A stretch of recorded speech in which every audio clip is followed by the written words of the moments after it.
Welcome everybody to tonight's episode of Talking Landscape Photography. I'm not sure what number we're up to, but it's 90 something. 95. 95. Woo, yeah. And we've got a full complement of people today. We've got Mr. Paul Hoelen back on board after his epic trip to New Zealand and then back to Melbourne and all those sort of things. So it's great to have Paul back.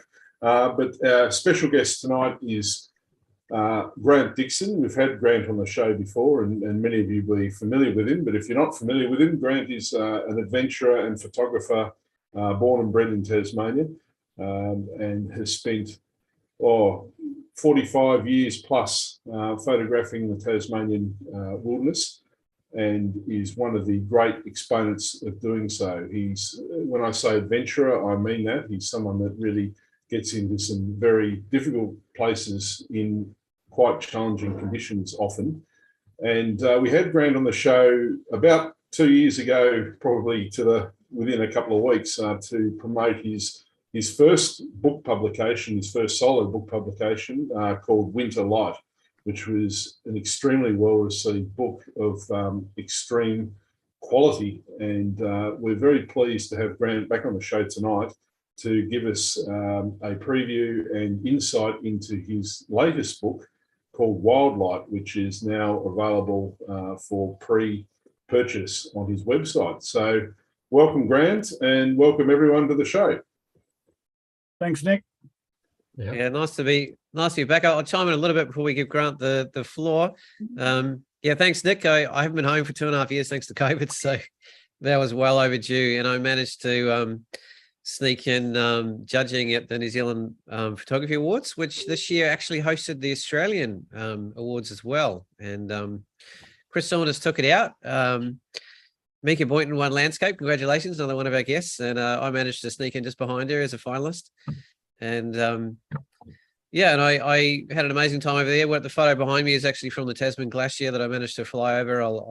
We're thinking, we just talked just then about having a Kiwi show, so we might line that up and get one of the amazing photographers who was with me. Actually, I want to shoot this, and yeah, I managed to sneak into the as a keynote speaker and a judge for the Australian Photographic Prize conference, which was just on a week ago, which is kind of run and established by the similar people in the RPP community, and it was very, very successful and wonderfully attended, and it was amazing actually.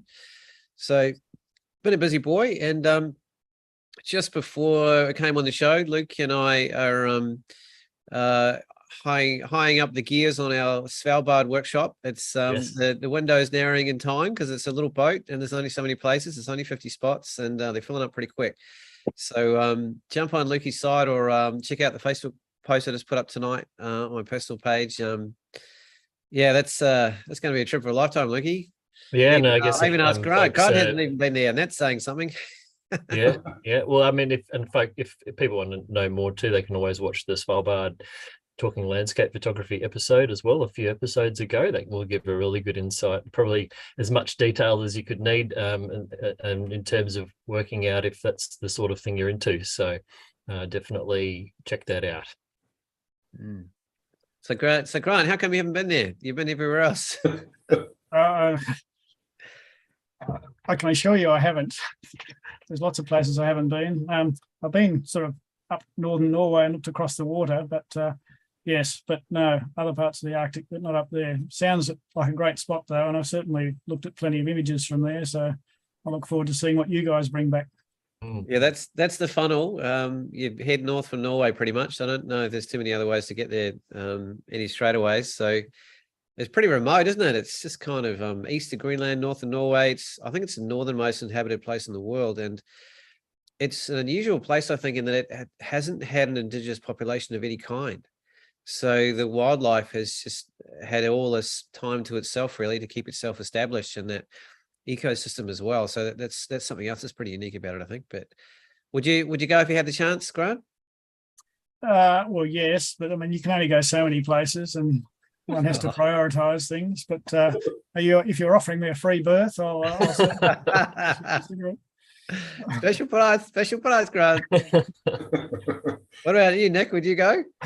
Yeah, I would if I had the chance. It is a long way to go, but like Grant, I'd probably pick a few other places before I went there. As most people probably be aware, I'm not the greatest traveller. I enjoy Tasmania too much, but it's definitely a place. Definitely a place where I'd have to get myself a nice long lens and maybe a rifle to deal with the polar bears. But yeah, it's clearly a wonderful place for photography. A lot of photographers go there, but it's got a fair bit of logistics and planning that needs to go into it. And I've got no doubt that the trip that you guys will be running will be fabulous and well run. So yeah, good luck to you all. Yeah, appreciate that. And yeah, Toby's all over it. He's been running trips up there for years, and he's a dear friend of ours. And again, as Luke said, we had him on the show before, and it's not very often you'll get like a 2-hour pre-paved insight into a trip. So pretty much anything you want to know about what it's like on the boat or the kind of lifestyle it would be and how to get there and what it's like and what you see is kind of paved out for you a little bit on the show. But Lukey, you've been a busy boy. You've been moving house and setting yourself up again, and what else have you been up to? Yeah, I've just been doing a lot of editing. Was on Flinders Island for a week, which was pretty amazing. Had a couple really amazing days in terms of shooting. And you know, in Tasmania in spring, it can be quite variable weather. And very fortunately, had a couple of days were really nice. And also had some low tides around sunrise and sunset, which meant I could get to some spots for sunrise that I hadn't really been before. A few really amazing sea caves, and yeah, it was nice to find a few new places. And yeah, I'm really excited to share the images in 2025 or whenever I get to them. I was just gonna say, when's that? The other exciting thing is just preparing for a trip to Antarctica at the end of the year and getting all of that sorted. So that's been quite exciting. And also back-to-back trip, Lukey, 2 in a row. Yeah, I've got 3 voyages over there. 3? Oh, from Macquarie out to the Antarctic Peninsula. So, yeah, so you'd almost make Grant jealous, 3 in a row. Well, I think I'd rather do it his way, where you're adventuring and have a bit more self-direction, but it'd still be an amazing experience with Intrepid. Oh, you're a lucky man, Luke. Very lucky. Well, yeah, that I am, especially with this opportunity. There's no doubt. Yeah, I'm gonna dig my head into a hole while you're away there, mate. Try not to be jealous. I've still got to hit you up too for a trip to the airport too, by the way. So there's an IOU there. Grant, you've been down to Antarctica as well? Yes, more several times to the peninsula and the continent a few years ago. But yes, once again, amazing places. So I'm sure you'll have a great time. I've still got my exhibition on at Wild Island at Salamanca in Tasmania with Tristan Stewart and Luke O'Brien. So that's on until the end of September. So if people want to get along and have a look at half a dozen prints of mine and a few more of the other fellas, that would be great. We have an artist talk that we're doing on Friday night, this Friday at 5 p.m. at Wild Island. So if anyone wants to come along to that, you just need to register on the Wild Island website. So if you just Google Wild Island and go onto their website, then there'll be a link for you to register. It is free, and we'll just basically be chatting about our prints, our experiences, some of the philosophies behind our work and wilderness in general. And it'll be a great just chance for everyone to get around and ask a few questions and just have a nice lively discussion. So yeah, anyone local that wants to get along to that, please register with Wild Island and come along. Should be great. Good, there you go, Grant. You know what you're doing Friday night now, mate. He doesn't need to come along. Sounds like he's more than busy enough with all sorts of things happening. Book it in. We'll leave a ticket at the door. We'll get on to Grant now and his wonderful new publication. I thought I'd read my own quote that Grant's put on his website that I said about his last book, just to sort of paint the scene of Grant's work. And basically, I said, Grant has high standards, and it's obvious that those standards have been applied in meticulous detail to the selection of photographs, print quality, graphic design, colour management, and impact to the reader. It is simply one of the highest quality mass production books by a landscape photographer in this country. And I certainly meant that. And I've got absolutely no doubt that the new book, Wildlife, will be of a similar high standard. In fact, I just saw when we were about to start the show, Grant shared his screen to test it out, and I saw some of the images that are going to be in the book, and I got very excited indeed. So, yes, welcome, Grant, and I guess start telling us about your book. Yeah, well, thanks, Nick, for your generous words and allowing me to use them to tell people about, what I did and by implication, what I'm trying to do again. So I'll just share the screen and hopefully this will work. So everyone can see that? Yep. Yep. I'm trying to, yeah. There you go. Yeah, so this is the book that Nick's referring to, which some of you might have already seen or maybe even have on your bookshelf, which I produced in late 2020. Is that right? Yep. Anyway, yes. And it was well received. They sold out within a couple of months, which is probably another way of saying I should have printed more. But anyway, such is life. You know, you've got to decide how much money you're prepared to risk on these things. And producing a quality book is relatively expensive. When there's a tradition, I guess, of high quality photographic books in Tasmania, you know, going back to the world of Alagus Tricanus and the works of Peter Dombrowski's or publications of Peter Dombrowski's. And I'm of that era, so I didn't want to produce anything that, didn't stand a good test, comparative test, if you like. And also, when you're publishing your own images, you have an opportunity to at least try and get them to look like you really think they should look. A lot of my photographic work or photographic sales over the years have been, you know, to magazine publications and through photo libraries and the like. And thankfully, you don't often see how it's reproduced, but sometimes you do, and you sort of cringe. So, the other side of that, though, of course, is that in your own book, then if it's not quite up to your standards, then you have to accept responsibility for that as well. Although it's not, it's challenging. It's not like just producing a single, you know, photographic print by the inkjet type process. When the books are packaged, when the pages get printed, they're on sheets with multiple images. So, you know, there's all sorts of compromises inherent in the process. Hopefully, not too many that affect the ultimate result that the viewer sees, but you know, you do have to make choices, and the files need to be prepared in a different color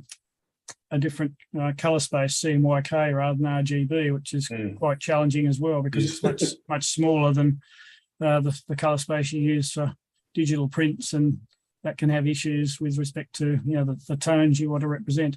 But anyway, for all that, Winterlight was a success, and obviously it. Because, as Nick said, I've been walking around and taking photographs in the Tasmanian landscape for a very long time. Yes, it is more than 45 years, which makes me sound very old. And therefore, I've got a lot of photographic material. And, you know, what's the point of accumulating photographic material unless you share it with people? And Winterlight was, you know, a particular niche, a passion of mine, but it's only a tiny part of my photographic collection. So I sort of looked at the rest and thought, well, that was okay. Maybe I can do it again. Like a punishment. And having now sort of largely done it again, it wasn't quite as easy as I thought back then. But anyway, it's happening. And this also mentioned, Grant, that in that time, because of COVID and all of that, even like the production costs and all sorts of other aspects had changed. Yeah, well, that's right. I mean, there's a few practical things that have changed, not the least being the fact that printing costs everywhere really seem to have gone up about 25+%. And because of, well, ultimately it's about freight, I think, you know, shipping paper and things around, and then freight costs as well have gone up. So yes, it's more expensive to produce the same thing now as it was then, and consequently, my new book will be slightly more expensive, $10 more expensive than Winterlight was, but that's unfortunately the nature of the world. Yeah, hopefully.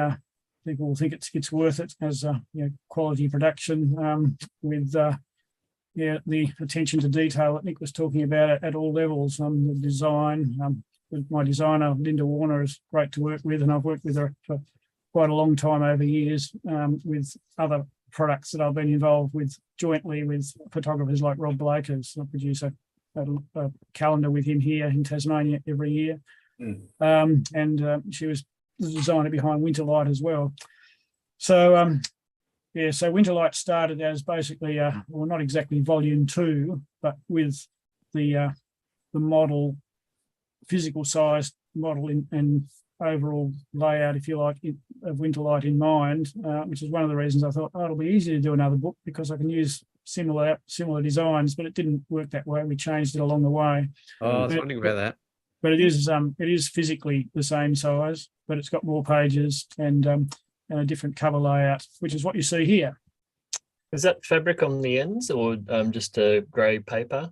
It's it's that Hoelen it's called, which is what many books are covered with underneath dust jackets if they've got dust jackets. It is actually a paper, but it's textured. Okay. It's textured to look like fabric, but fabric covered books, of course, cost the earth, so it's fake fabric. And I mean, Winterlight's got that cover too underneath the dust jacket, but this time we decided to go without a dust jacket and have the image sort of wrap around the cover like that. It's sort of hard to get the exact impression of what it's like from the image, but yeah, it looks pretty good, I think, even classier even.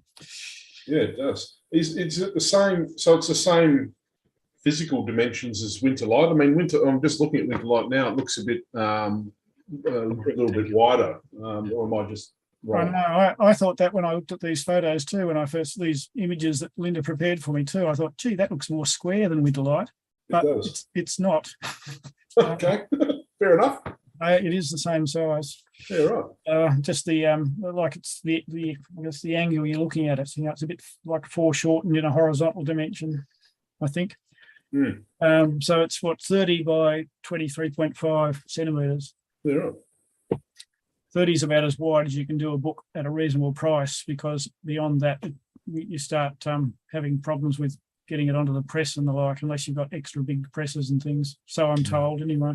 Yeah, right. So this is a sample of what the internal pages look like. There's sort of standalone images and pairs. And one of the challenges of putting it all together, of course, is getting the images to work. I mean, you start, I guess, with a collection of your favourite images, which in my case, the initial collection was several hundred of them. But a book that's just full of your favourite images isn't necessarily going to work, because they might be favourite to you, me, for reasons other than just photographic merit. There's experiences behind the capture of the photographs and special places that mean things. So therefore it's good to at an early stage engage the design team in the editing process, and from then on it's just organic toing and throwing, friendly arguments here and there, and it evolves into the end product.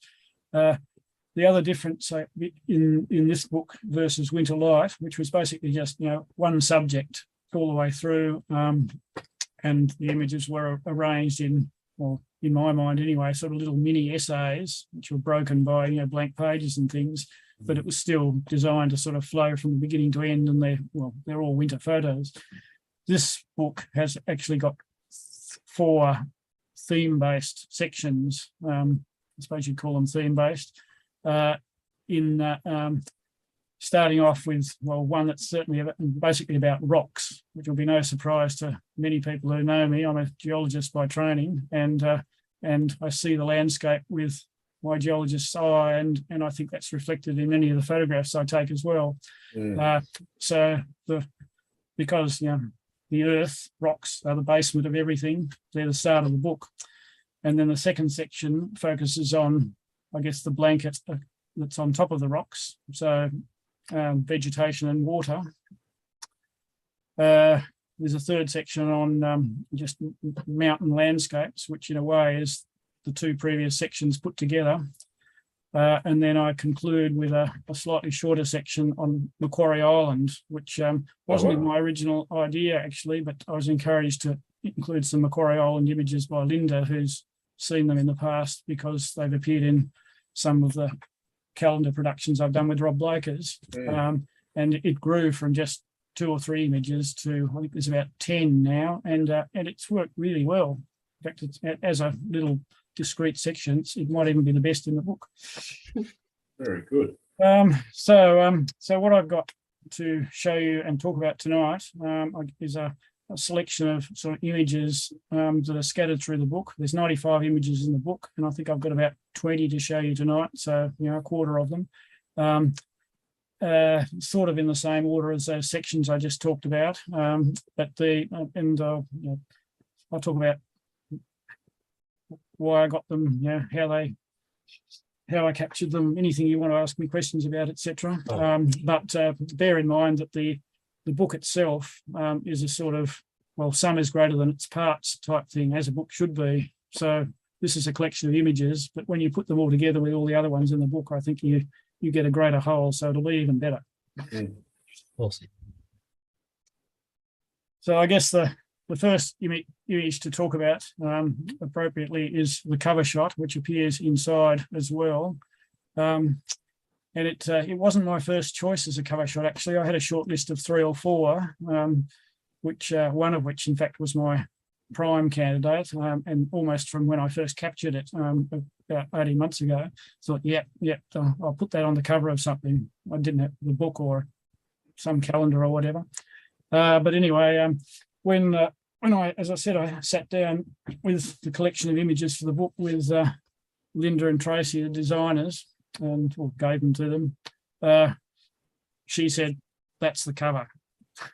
That sort of speaks the title, basically. And she's right.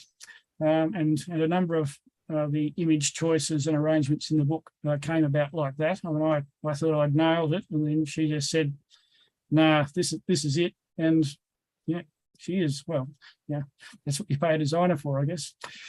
So anyway, it's the shot is of Federation Peak, which anyone familiar with the backcountry of Tasmania will know about. But it's a fairly precipitous mountain in southwest Tasmania.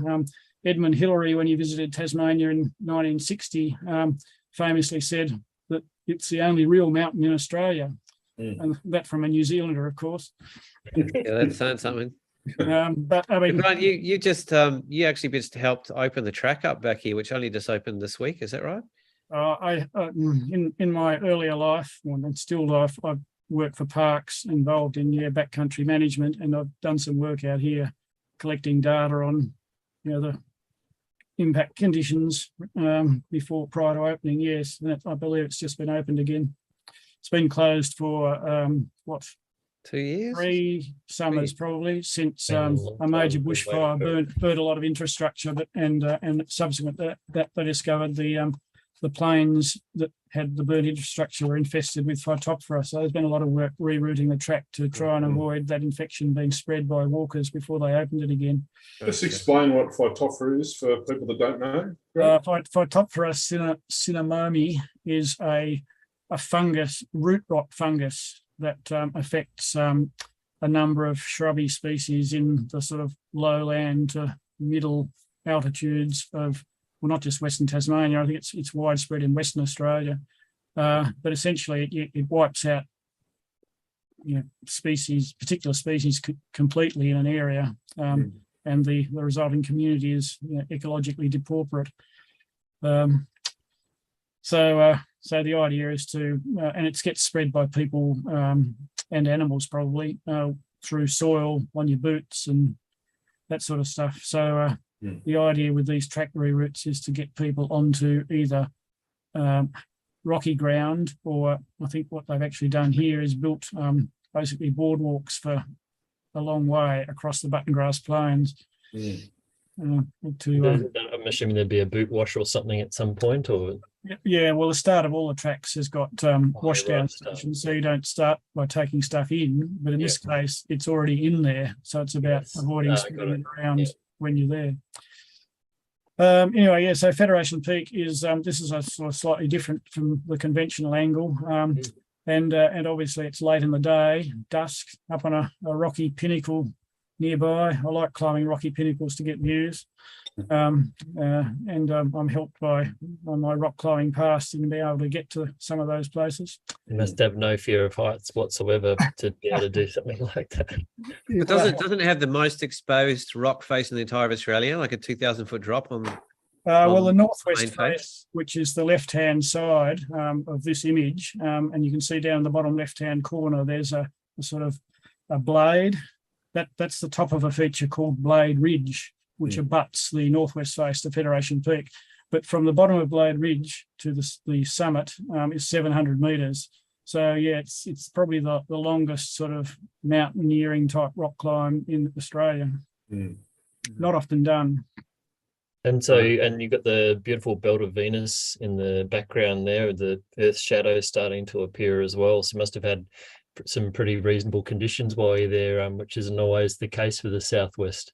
Well, that's right. This was on end of a summer's day in January, and the sun actually is almost directly behind me, which isn't always ideal for sunset photos, but it sort of works in this particular case because I'm not very close to the subject. You can't see my shadow anyway. You could have thrown your hands in the air and put a lovely shadow on the mountain. I could have. Little speck. But I guess, the other thing, of course, that attracts me to scenes like this is all the rock. And what I see in the rock is the structure. When obviously you can see the big diagonal, which helps with the photographic composition. But that means something to a geologist. And there's sort of folds in that face, which are very hard to see unless you know what you're looking for. But anyway, so that it's another aspect of the landscape that I'm always looking for and looking at, and in sometimes trying to represent in photographs. And in a way, maybe in this first section of the book, to educate people a bit on what that is, and therefore what it means in terms of the history of the Earth. It looks, strikes me as like a figure sort of sitting back in an armchair or something like that. I don't know. That's what I see when I see it. It's quite an imposing sort of figure there. So this is another image of Federation Peak, which appears early in the book. Introduces the what I'm calling the rock section, which is actually titled Terror, and it's taken on a different trip and from obviously further away, but it's the same aspect, the western side. But here the rock structure is even more in your face, so to speak. And you get a bit of a sense of the landscape around the peak as well, with the glacial lakes, the two lakes, one on the left above and one on the right, about 500 metres lower. So it's a fantastic area. I've been to the Eastern Arthurs, which this is part of the Eastern Arthur Range, many times, climbed Federation Peak a few times, but the best views are of the peak, not from the peak. This is one of them. And an early morning, obviously, nice backlighting. And this is in January as well, I think. But anyway, in the middle of summer is the only time of year you can get this sort of shot because the sun is far enough south. Otherwise, you're looking into it and it doesn't work, obviously. So these the rocks around here are all in terms of rock type, it's called quartzite. So it started life as sandstone 1,000 million years ago, and has basically been folded and recrystallized to form this much harder and structurally complex rock. So and it's been ground out by glaciers as well, and over a few ice ages. Yeah, well, that's right. The present day landscape is essentially the result of ice action over the last 2 million years. Most recently, only about 10,000 years ago. So the two lakes are in basins that were hollowed out by ice. Most of southwest Tasmania is quartzite, isn't it, Grant? The short answer is no. Right. Although it's the rock that is most in your face, I guess, because it's it's very hard and resistant to erosion, and therefore it tends to form all of the mountains and outcrop even where it occurs outside the mountains. Whereas anything that's sort of softer and which often underlies the valleys isn't exposed. Yes, but it's not just quartzite. There are other rocks in the valleys, things called schists and phyllites, and some of the other mountains further southwest towards Port Davey are capped by conglomerate, a younger, also a hard rock. I mean, most rocks that form mountains are by definition hard, otherwise it wouldn't be a mountain. And there's granite down there as well. So it is true that the southwest isn't quite as varied as some other parts of Tasmania geologically, but there is more than just quartzite. Having said not that, much dolerite, is there, which is quite common across the other part of the highland? Yeah, well, dolerite is, as a geologist who wrote a book on the subject said some years ago, the rock that makes Tasmania. It's, I mean, if you live in Tasmania, it just seems like normal, but it's very rare to have the extent of dolerite that we've got in Tasmania. And yes, it forms the tops of most of the plateau-like mountains in the Central Highlands, the Central Plateau itself, and mountains like Mount Wellington, Kununyi behind Hobart. In the southwest, though, the dolerite sort of more or less stops at Mount Anne. It probably extended further west, but it's gone. It's been eroded away, basically. But it's once again, it's a hard rock, forms the mountain tops. But anyway, this is quartzite again. Again, still in the Arthurs, and I've got endless numbers of images of folded rocks scattered in this part of the world. Plenty of examples there. I bet you do. This is one of my favourite ones, just the textures and the structure that you can sort of look into, and the sky that I was blessed with at the time, even though it's sort of during the day, not the time you'd normally think of taking a landscape photo. The high That's cloud, a pretty sky to work with, though. Yeah, and the high cirrus cloud meant the sun was a bit diffused as well, which was helpful. I just looking at it, you've handled the high contrast very well. Just for people that might be viewing at home, how do you go about dealing with the high contrast with your photography? Well, in the modern digital age, of course, it's vastly easier. I mean, the dynamic range that modern digital cameras have got, and this would have been taken on one of my newer cameras, is fantastic. So there's detail in the shadows. You just have to pull it out, basically. So in the raw file processing I do in Lightroom, I just fiddle around, so to speak, to pull the shadow detail out. This one's had a bit of work done on it since, with Simon Olding, whose business Full Gamut in Hobart did the pre-press preparation of the files for the book and this is from the file for the book. So, and Simon's far cleverer than I am, that sort of stuff. And so, yes, the main thing we did with this image, we did two things, one of which we did with all of the images, which is trying to make sure you didn't lose the impact of the original RGB file when you convert it to CMYK and then ultimately print it on paper, because you've just got far less gamut to play with. But the other thing was to try and make sure that we didn't lose the detail in the shadows, that it is in the center of the image, for example. It's not just in the digital online version you're looking at here, but once again, because you've got far less effective dynamic range when you print it on paper, you've got to, well, that's the reason you get proofs. If it looks as if it's going to go black, you pull a bit more detail out. So there's a bit of work. I mean, it's not manipulation. It's just the way you have to process it. It's just like what you do in a dark room, basically. But yes, in these sort of conditions, being mindful of the shadow detail is one of the most important things.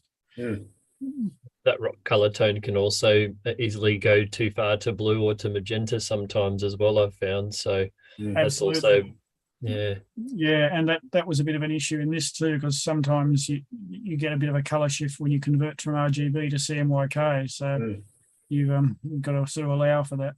It's sort of a bit of a iterative process, to and fro. Even with someone as skilled as Simon, I might have had 3 or 4 proofs of this done before it got to, we were happy with where the file was at and confident we could send it off to the printer and expect a result that we were like we expected. Yeah. And there's that attention to detail that I was talking about. You really have to do that. Otherwise, you end up crying about things. I've got a recent experience of my own with that. I won't go into it, but you do. Was that for your exhibition, Nick? Sorry? Was that for your exhibition, or? I can't confirm or deny Fair enough. No, look, it really pays to proof images. And I've recently been proofing images for another book as well, and it's quite a process, and yeah, it requires a lot of attention to detail, and it's no surprise to see you've done that, Grant. Well, I mean, there's always perfection is unreachable, but yes, you need to be comfortable with the final result. So I think we've got there. Wise words there, I think. So here this is another image from my Terra rock section. Once again I've never seen that tonality in rock in Tasmania, Grant. Well, this is a different rock type. It's not quartzite. It's they're sort of beds of conglomerate and sandstone. Obviously dipping down to the right. They're in a place called the Denison Range, so it's more in the central southwest than the southwest, so to speak, where the Arthurs is. Another, obviously, a relatively hard rock type, so it forms the mountain range, the valley itself. And in case you're wondering, not an easy place to get to. No. Once again, I've scrambled up onto a sort of rocky pinnacle to capture the view. Not particularly exposed one though this time. And this is a pre-dawn shot, basically. Yeah, half an hour before sunrise. The sun's coming up pretty much out to my right, and the rock itself has got a pink coloration in it. The sand grains that form the rock are pink, and so it's one of those hazy sunrises, so it's pretty weak light. I can't remember what the exposure would have been, a couple of seconds probably, but yes, it just sort of picked up the sand grain colour in the beds, and yes, which is what I hoped at the time when I found this composition wandering around a few hours earlier, because I was camped nearby, and the previous evening it must have been. And thought that something like this could happen, so I was ready, and that it was good. Really loved the warm and cool thing going on there, with the cooler on the right and the warmer on the left. Yeah, it's awesome. Yeah, in fact, I guess one of my favourite effects in landscape photos, and there's a lot of it in the winter book, is the combination of warmth and coolness. The reds and blues in an image in a landscape. And yes, I know I've got that here too. I guess that's one of the attractions as well. Yeah. No, Paul's definitely right. It's an unusual tone to see in Tasmanian landscape. But yeah, you do certainly see it in that conglomerate rock. But combining that with that pre-dawn light has really brought those hues out, and it's made for a really interesting image. Yeah, thanks. All right, we're still in the rock section. But the previous ones were sort of landscape views, and I also tend to look around for sort of details, and some people hunt out fungi and such things. Well, I look for rock textures, and I found this little gem down on the south coast track, off a beach off the south coast track. Just these dipping beds of what I'd call phyllite, which is a rock with sort of a lot of mica, a platy mineral in it, so it forms sort of thin layers, in this case, that are quite steeply dipping, and then as they fracture away, you get these sort of triangular shapes. Bit of Tofoni there too, is it? And then the sort of the little hollows, the Tofoni weathering and the saltbush samphire. So yeah, but the blue colour of the rock was what first attracted me to it, blue-grey colour. So, is it slate, that sort of colour? Sorry? Is it slate, that sort of rock colour? It's a slatey grey. Yeah, if if you were calling it naming a paint color, you'd probably call it slate. Oh, no, I meant the actual. I was trying to double team the rock structure as well as the color. Yeah, well, no, it's not. Slate itself has got a much more regular cleavage, as it's called. Gotcha. That's why it breaks to form, or can be split to form roof tiles. I mean, this is the same thing going on here, but it's not slate. The mineralogy is different, and the fracturing is different. I'd call it phyllite, which is basically a relatively low, a rock that hasn't been metamorphosed very much and has got a lot of phyllite, a lot of mica in it. Is Similar that to rock that you've shot before, Nick? well? Is it the same sort of rock that you get on the far northwest in certain places, Grant? You know what I'm talking about, but Yeah, similar. And whether you call it, I don't know, siltstone or phyllite depends on how much it's been recrystallized as part of being buried and such like. But anyway, as I said, I mean that's a side of things is of interest to me. But I mean, ultimately, photographically, it's just about the shape, what it looks like, and the things that make the shapes fascinate me as well. And you must have also had some really soft light to photograph this in. Do you have particular times of day that you sort of seek out these sort of shots, or is it more what the cloud's doing as well? Well, it can be both. I'm in general, I was going to talk about this later with a particular image, and I'll do that as well. But I don't go out with a particular image or composition in mind, although it helps to sort of know places reasonably well so that you know the sorts of things you might expect. You just got to be wander around and be open to opportunities. In this particular case, I mean, I'd gone there on a bushwalk with my partner, in fact, Rhonda, and we camped at the beach for a couple of days and just wandering around. Well, you know, as I'm carrying a camera, as I do, and just came across this. And yes, the lighting happened to be great for the subject matter. It was sort of thin overcast, basically, and no wind. Well, that probably wouldn't matter too much here. One of the big advantages of photographing rocks is you don't have the problems of moving foliage. Yeah, so, and I was just walking along and saw it. You know, you see it in the distance and you think, oh, yeah, there's something there, and go over and then, make it work. And you'd handhold the camera for an image like that? I think in this case, I think I did. I think I didn't bother because it was pretty bright. But I would 75 or 80% of my photographs would be taken on the tripod because it's always there anyway. But in this case, I thought, oh yeah, it's all right. You know, it was about 60th of a second at f8 or 10 or something. So, and vibration reduction on modern cameras is fantastic, of course. And yes, it's fantastically sharp. And in fact, the frontispiece, the end papers rather, of the new book Wild Light is an extract from this image, a sort of a strip across the bottom, which is then grayed out and made low opacity, 20%, I think. It just looks like marble. It's fantastic. Yeah. So another sort of detail, but a completely different rock type. This is limestone, which, as you know, is soluble, forms caves and such like, or caves form in it. But the surface exposures to limestone also dissolve out and form these pits, which are the style of weathering is called Karren, Karren.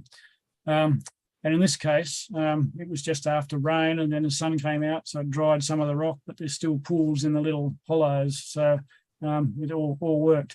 This is on the Franklin River, the lower Franklin, which is basically flows through limestone for a couple of days. And I've been past this spot on Franklin River trips about 4 or 5 times. And having discovered this on one of the earlier trips, I've stopped on subsequent ones to see if I could capture something better than the first time. But the combination of light angle and water has just never worked. And I guess that's another aspect of what we were talking about before in terms of planning something or just being open to an opportunity when you're there. When you could come to this spot and hang around for 24 hours and wait for it all to come together. But I don't tend to do that, and it's not practical on a rafting trip with other people anyway. So yeah, in this case, it was the right light and at the right time. But if it hadn't been, I wouldn't have taken the photograph, so you would never have known that, I guess. What sort of span of years have we got with the actual photographic content in the book?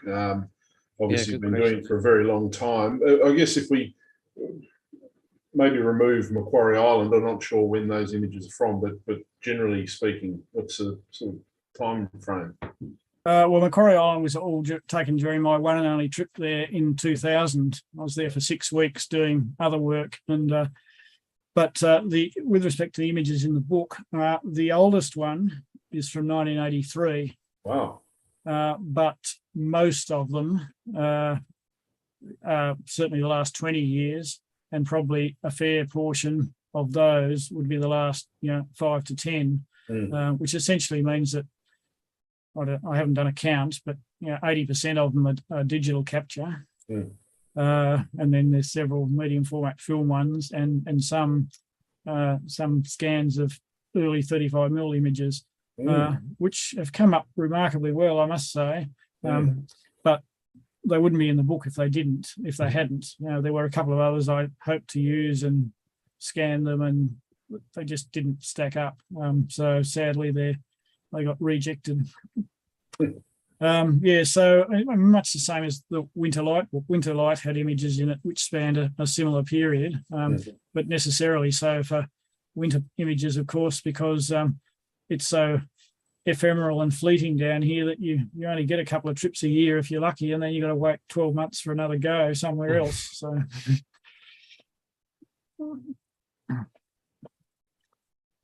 So moving on the rock type spectrum, this is granite, and probably recognisable as such to many.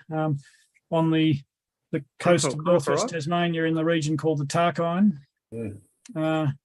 and I was particularly attracted to this, this fang-like tor offshore, which is, I don't know, about 15 metres high, I think. Wow. And we were camped nearby, and I think partly I was up there with a mate who I have a mate from high school actually, but who I still occasionally do walks with, and thankfully he likes taking photographs too, so we don't rub each other up the wrong way too much.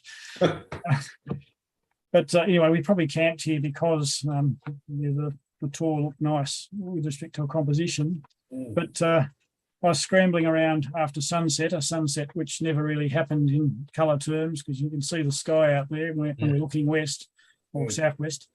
But I decided to try and scramble up on top of a sort of landwood equivalent to that offshore tor, which required some of my climbing skills, and succeeded in that, and got this angle, and I wouldn't have been able to get it if I hadn't been able to get to the top of that rock. And then you must have been perched on there precariously with a tripod, and then also run a long exposure without bumping anything and falling off or anything like that. That's right. Yes, that combination of activity can be challenging. I think it's a 20-second exposure. So I was going to say, it looks pretty long. Is it also blowing a gale? No, I wouldn't be able to do it if it was blowing as well. Is it the sort of one where it's so late in the evening that you didn't even need a filter, or do you use ND filters sometimes? No, I experimented with ND filters years ago, or back when I was shooting film still, and of course they had much more place then. But I've got a couple. Well, I've still got the ones I had from those days, but I don't use them. Yeah. And therefore I don't carry them, which of course means I can't use them. But I'm just I use filters hardly at all. I occasionally bring out a polarizer, but so you really got to pre-visualize these shots and be in the right place at the right time, because your window is pretty small. Well, that's right. But in a shot like this, you can sort of pre-visualize the idea, but you can't pre-visualize how the moving water is going to end up. And I've got 3 or 4 versions of that, and this is the one that I like best. Of course, modern digital cameras means that you can actually preview it after you've captured it and decide whether you've got the angle or you want to move a little bit, which of course is a major advantage over the old days.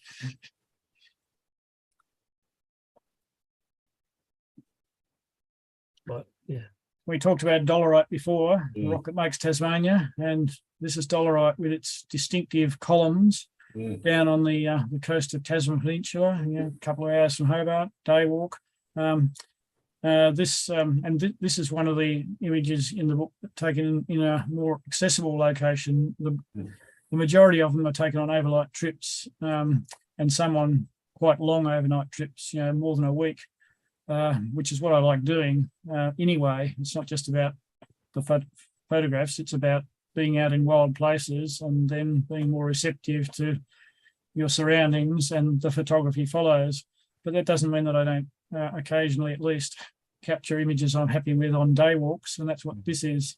And I particularly like this representation of the form of a dolerite cliff, because as well as the columns, it's got the layers, the band, like the dark things on the left, which would represent different phases of the intrusion of the dolerite as a molten magma and then solidifying. Yeah, it's a wonderful spot too, just to marvel at geology in general, looking at that particular view.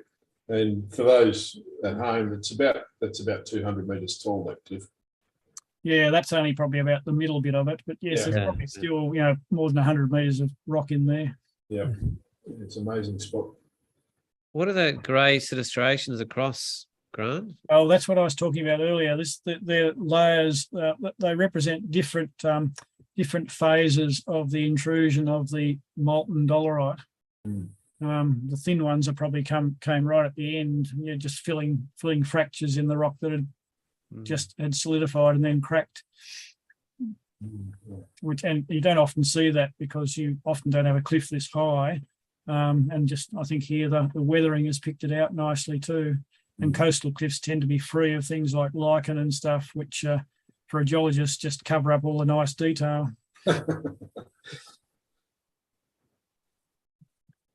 This in fact is probably the image in the most accessible location of any in the book. It's about 20 minutes walk from Darlington on Macquarie Island, at a place called Painted Cliffs for obvious reasons.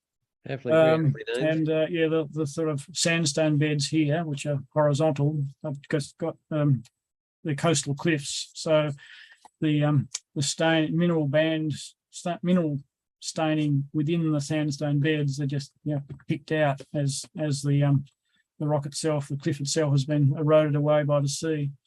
It's very if people wanted to know, it's very soft to the touch. It almost comes apart in your fingers.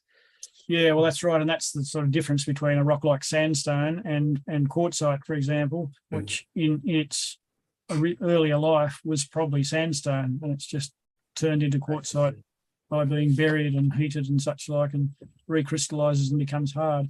But yes, what's your favourite lighting? I mean, I've been here sort of 25 times, and I still haven't decided what my favourite lighting is for it. This is obviously looks like quite a sort of soft, more overcasting sort of light. Have you tried it out in different ways? Or yeah, I've got photographs here on several occasions over many years, because once again, as I said, it's a pretty accessible place. I tend to like this sort of lighting, which is flat, overcast and still, because you can do anything really. Any angle works. I've got a number of images. I've tried to capture a number of images at sunset. And actually post-sunset would probably be good. I haven't tried that.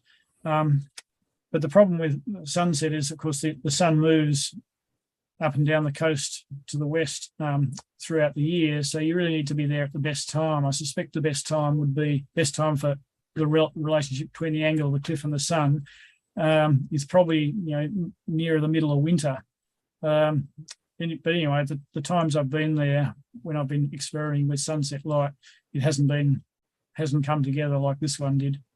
And I guess from a technical aspect, it's quite a concave sort of shape. Would you look at focus stacking something like that too, and doing one for the closer aspects and one for the middle, or just use stop it down and get better sharpness across the frame?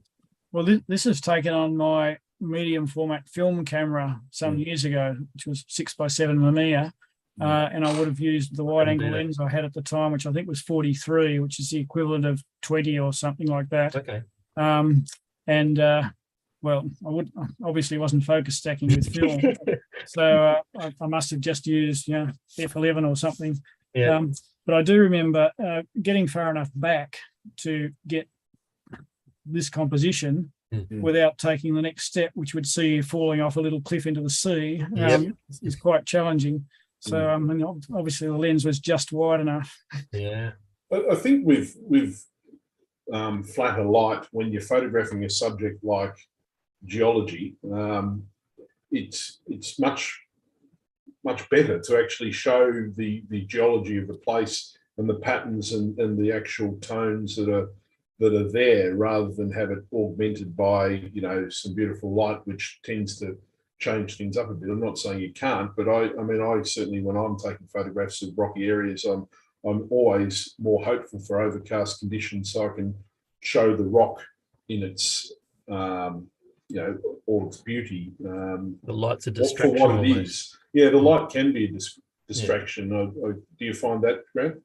Well, I know what you're saying, and I agree with you in general, and that probably applies to photographing detail type subjects generally. But depending on the light, it can enhance rocks. Like, just go back to this shot, for example, Yes. where I think the subtle but still directional light both enhances the colour that's in the rock in the first place, but also picks out the layers more than would otherwise be the case. Yeah. So it's horses for courses, but it's about working with what you've got when you get to a place. For me, anyway. Although, having said that, there's a couple of occasions where I've gone to a place with something particular in mind, and I've gone there at the time I've gone because I think I might get the right sort of light. Doesn't always work though. Yeah. But anyway, so here we've sand. Well, rocks. Some types of rocks anyway are made of sand. So this sort of fits in with my theme of terra, earth, the first section in the book. Must have been in a not a busy time to have no footprints through there. I was just thinking the same thing. Yes, well, this place has become, unfortunately, extremely popular. Well, because of a combination of COVID-related things, but also the online icon status it's got. Yeah, that beach is often full of tents, isn't it, Grant? Well, in summer it is, but this is in spring, and to get there anyway, you've got to cross a river. And at that time of year, it's often flooded. But as many of you might know, I'm also into rafting. So I just carried my raft down and paddled across the river so I can get there when clever people are going there. So I was here by myself for a couple of nights, which was fantastic. But I'm braided pattern coming out. I'm very lucky. I've been coming to this place since my earliest days of bushwalking. So 48 years ago was probably my first visit to this place. Before it's been, the area around it's been burnt twice in that time, and nibbled away at the forest sensitive vegetation around the lakes both times, unfortunately. But it's still a magnificent spot, and it's all about the beach, really. That's what makes it. Well, the other thing, it's not a tourist destination. It's a very dedicated, significant walk to get in there, not for the average person. So even though it's busy, it's people that are very dedicated and committed to, and probably feel experienced that are going in there. There's a cap too. That's relatively not the case speaking anymore. It's because it's been discovered. There's nothing wrong with places being discovered. The problem is, and everyone should have the opportunity to see these places. But the problem is that more people means more impact, and ultimately there's problems on the ground, and that's certainly what's happening here. There's potentially a problem with the experience you might have as a result too. The last two March long weekends, for example, there have reputedly been 50 people camping on this beach. Yep. And I've never been there with that number of people, and I'm very thankful for that. And I've obviously had the privilege of being there decades ago when it wasn't well known and popular. But whilst it is a bushwalk and serious because of the river, it's not true anymore that people going there are necessarily hardened bushwalkers. It's well enough known that it's attracting a different clientele, so to speak, and potentially there are problems related to that too. Which that's the challenge of the land manager faces, of course. I assume that the reason they haven't put a footbridge in there is also just to moderate the amount of foot traffic that goes through there via that way too, because there's other places where they would chuck them in otherwise. But and also I've heard that because it's burnt out a lot of the walk, it may be a little easier to get through than it was in the past as well. Don't know if that's actually accurate, but that is accurate, and that creates different sort of problems. As for the bridge thing, I don't know, but I mean, it up until recently, it wasn't that popular a walk, and a bridge of that scale, you have to be a suspension bridge, is very expensive, and then you've got to maintain it. So flooded, and then you have to replace it, and Anyway, so this was just a fantastic morning. It's pre-dawn.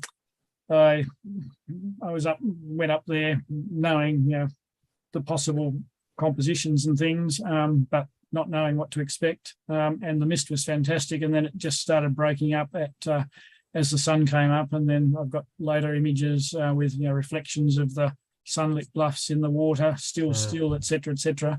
But this is the one I like most, and this is the one that's in the book. It's just more atmospheric and therefore more interesting. I've never been there, Grant, and I have to say I think I've missed the boat. I have no desire to go there in the current climate of visitation, unfortunately, because to see it in the condition that you saw it in that photograph would be rare, very rare, and I just struggle to go there and have to deal with a bunch of people all at once. That's just how I feel about it. But a bit sad from that point of view. But people might call it a selfish sort of point of view. But that's how I feel. Well, I mean, by publishing our photographs, of course, we're all contributing to the problem in greater or lesser ways. Paradox. I guess I think we just all need to take responsibility for what we're doing and thinking about how you present images and what you say about them and which ones you publish in the first place, I guess. But Grant, how would you describe all those things in the way you've designed this book? Because obviously, of anybody I know in Tasmania, you'd be a person who would put a very, very deep amount of consideration into those issues. Have you chosen images that are less recognisable or more robust, or you're not giving away locations, or what's your sort of angle and strategy in terms of those issues in the book?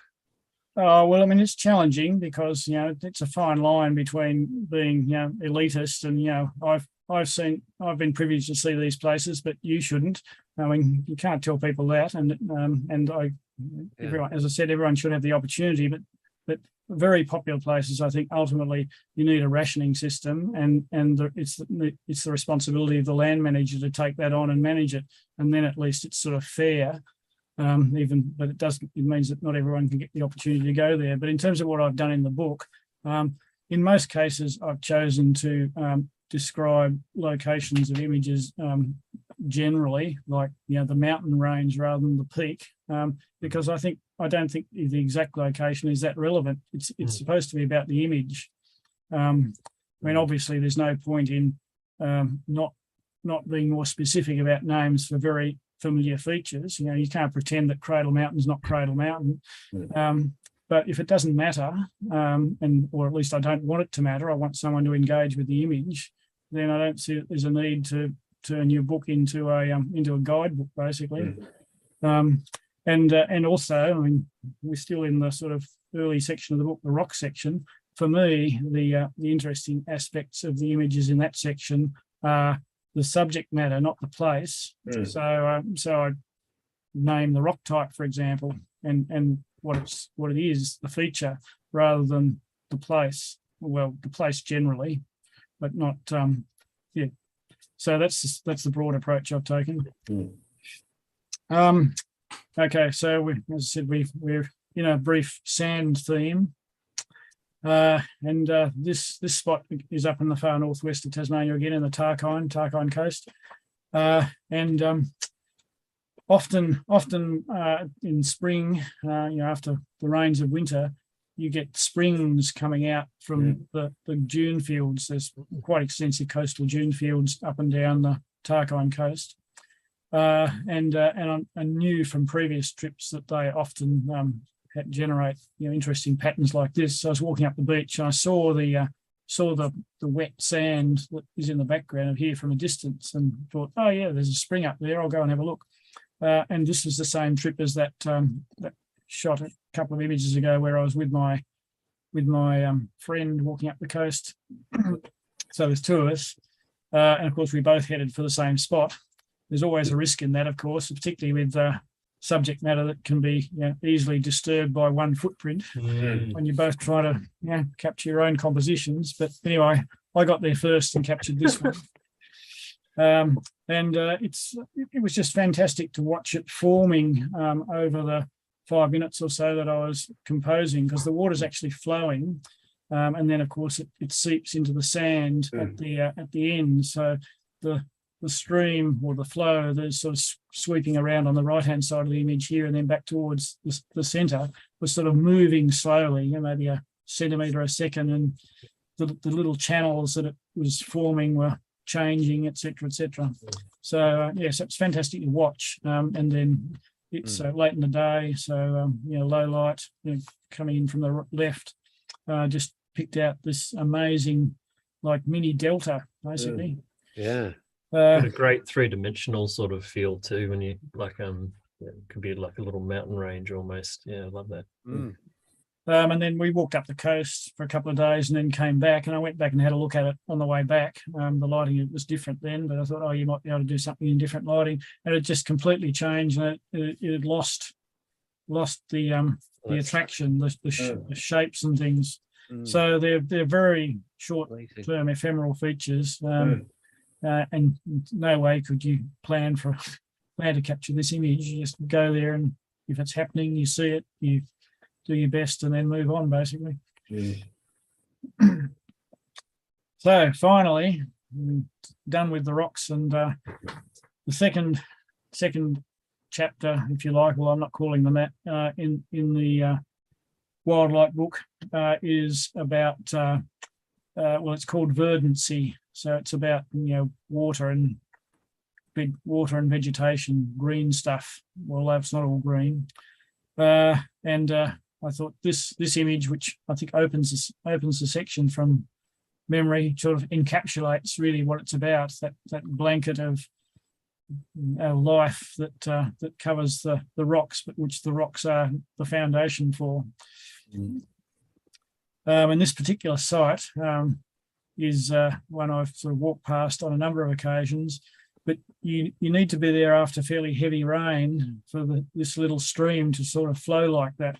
So once again, it's a timing thing, but you could sort of, if you knew that, I suppose you could choose to go there at that time. But in general, having walked past it probably a dozen times over the years, it's only ever looked like this a couple of times, and it just happened to be one of them when I was there, with again nice soft light, but not too thick cloud outside, slightly backlighting the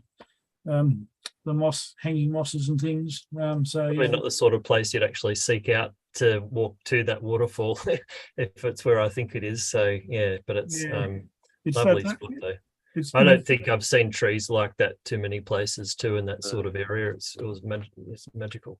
I mean, the feel of the forest is not that unusual. There's a lot of stuff in the Tscharke like this, and as you know, you can wander around in forest like this, which is relatively open, and every time you turn around, you can see something different. But it's quite hard to make it work without it appearing sort of busy or just having no focus. So in this case, I thought the flowing water and the trees beyond sort of pulled it together for me on this occasion. The little waterfall is not very high, it'd be less than a metre. So it's calling it a waterfall is a bit of an a bit generous. Yeah. And Tasmania is well known amongst the outdoor fraternity for Fagus time. And I guess we're so attracted to it, perhaps because it's so unusual in an Australian bush context. It's Australia's only native winter deciduous tree, and occurs only in Tasmania and not in that many places either, only in the Highlands. And despite fairly extensive areas of fires over the European times, in particular in West Coast, the West Coast range has some of the best displays of it, and that's where this is. A little tarn, fantastically still evening, and just the shapes of the rocks and the Fagus just worked for me. And once again, I just discovered this by wandering around. I was camped 100 metres away up out of the photograph, and thought I'll go for a walk around this little tarn, which isn't completely straightforward because, again, some of you will know, walking through Fagus isn't that easy. It's they call it Tanglefoot, don't they? Not called Tanglefoot for nothing. And when it gets high, it's more than just Tanglefoot. But anyway, so when I got to the far end of the tarn and looked back and just saw this and thought, yeah, fantastic. Beautiful shot. Unreal. Yeah. And I love this shot. I love this shot. Yeah, well, it's a fantastic shrub, which I was camped in this particular place, which is sort of in this little alpine basin on a mountain, fairly remote mountain in southwest Tasmania for 3 days. I'd sort of been there on a trip 20 odd years ago and always wanted to go back because I never had particularly good weather on that trip. And so this time planned to have plenty of time to potter around and look at the rocks, which are also interesting, as well as the vegetation. And this little shrub just caught my eye immediately when I was wandering around. And I took photographs of it on about half a dozen occasions in different light and the like. But until I think the end of the second day, it had been really hot and dry. So everything was sort of dried out. And I thought about maybe it looked better wet. Can I cheat and put water on it and make it look like it's wet? But I mean, and you can do that, and the bark gets the right sort of look that water gives it. But you can tell that it's not real because the surroundings aren't going to be wet. It just looks fake. So I don't, advocate that or tend to do it. But because it had been hot for a number of days, we started getting thunderstorms. So towards the end of the second day, we had a thunderstorm. The rain had stopped. The dark clouds are drifting off to the east. And I thought, yes, this is the light. So I went and found my shrub and captured this image. This is a focus stack though, and I think it's about a 5-frame focus stack because it's I'm quite close to it. It's not a very big shrub, and then I wanted to have the rocks in the background in focus as well. And you've done some pretty good work there for separation too. You could have quite easily had the top of that shrub hitting that rock there, but it looks like a very deliberate position there.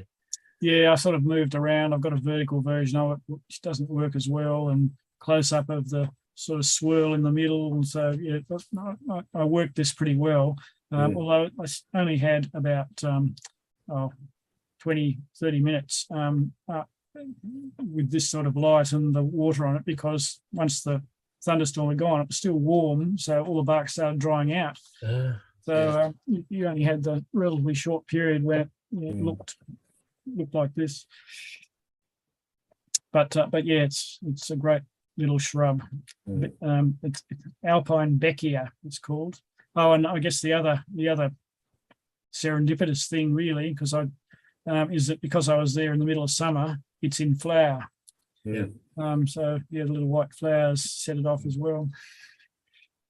But I certainly hadn't gone with anything like that in mind, or with finding a composition like this in mind. It's just comes from being in a place and exploring it, both to experience the place, experience the place, and photographically represented as well.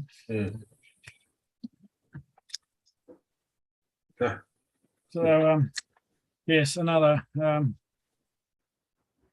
image, I guess, that exemplifies the greenness, verdancy. Sassafras trees have often have roots that sort of grow over and around objects at their foot, and in this case a big sandstone boulder which has fallen down the hill from cliffs up above.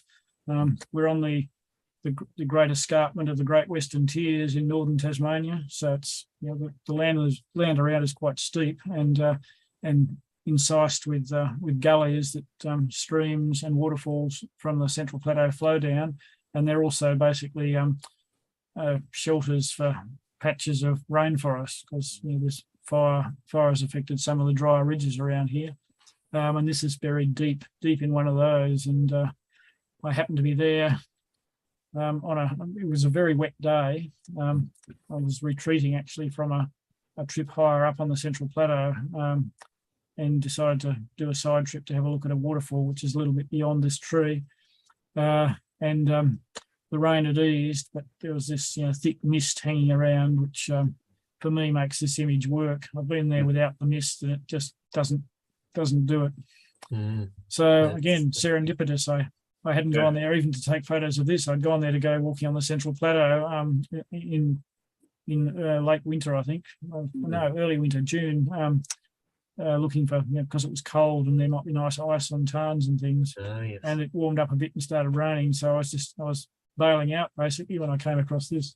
I remember when you posted that on your Facebook page, Grant, and I remember thinking, wow, what a great shot. And then I think I told you this story.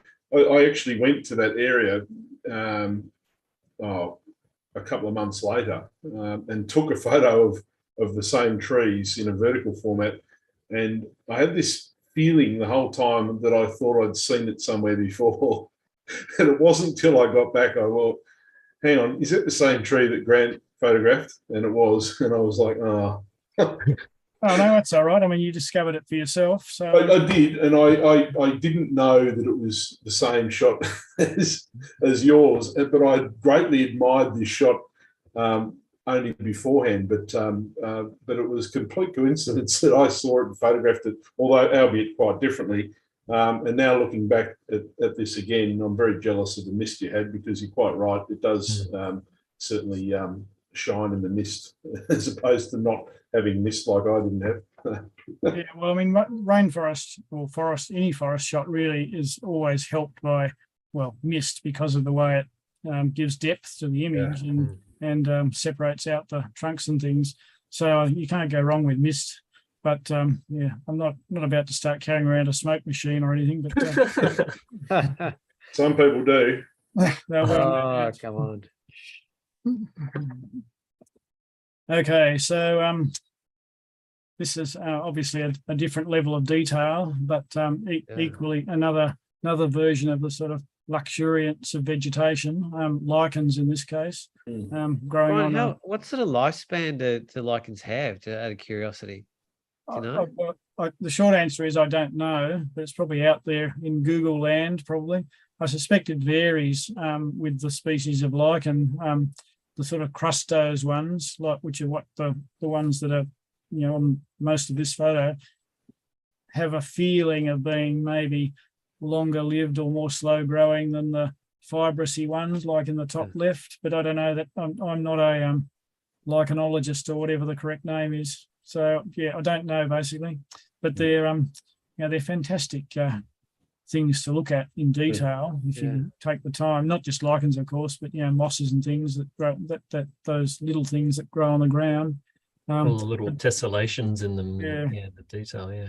The great thing I think you can see about lichens, not quite here, but I've got a few other images, is obviously there's different species here growing amongst and over each other, and sometimes you can imagine this sort of battle going on perhaps over decades as one grows over the top of the other. It's a war in slow motion. Must have a hard life, some of the conditions I have to put up with. Geez. The Franklin River, which I've been lucky enough to go down in both big rafts and little rafts on a number of occasions. And this was a trip with reasonably high water. and which and so it's been sort of flowing fairly fast, and hence you've got all the swirls of foam, which I think really help the composition in this image. Yeah, just an evening when it was still enough to get the half reflections, which I think are really nice to. Well, it helps the image without distracting from the forest backlight. So it just all came together. But once again, I was just there, and it happened. This particular place, the reach of the river is called Serenity Sound, named, I suspect, by Bob Brown, or at least from that era when nice names were given to lots of parts of the Franklin to try and enhance its people's knowledge of it and the attractiveness of it. But it's a very apt name here, particularly this evening. Sitting out, there's a big boulder out almost in midstream just before a major rapid. I was just sitting out on the boulder, and the sun came out a bit, backlit the trees, and here we are. Such an incredible place. Huon pine. Huon pines are, another endemic Tasmanian tree species with a very long evolutionary heritage, and they're particularly sort of noteworthy because they're very long lived, and the timber is very, very slow rotting, so it's attractive for all sorts of things, boat building and such like, and therefore many rivers have been where it occurs have been quite extensively logged, at least near the water. But this particular river, which is called the Wilson, it's in the Tscharke region again, has quite extensive stands of virtually untouched Huon pines.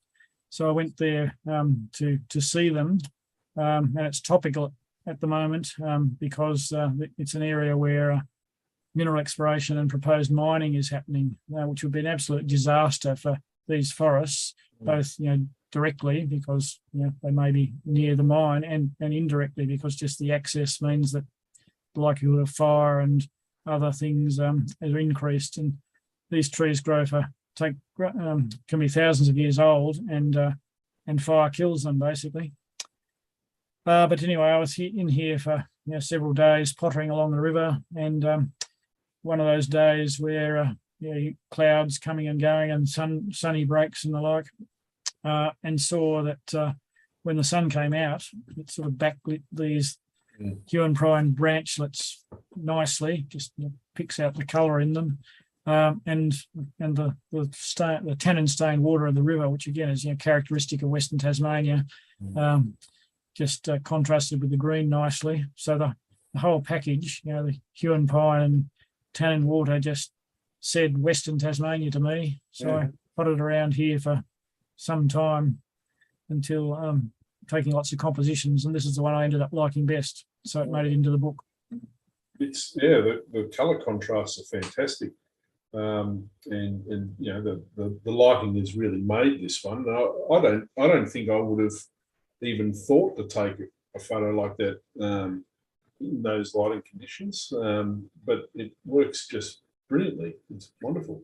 Well, I was sort of open to the possibility because I've captured shots like this before, backlit foliage basically, and Huon pine in particular. I've tried something like this before, but it hasn't ever worked quite as well with the angle of the light or the strength of it, or the contrast with the background. It just hadn't worked. But this one did come together.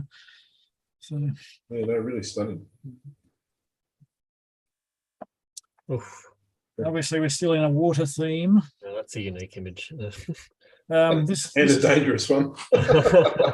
Yes, this photo is taken from one of my a number of companions I've had in the bush have described my propensity for going right to the edge of cliffs.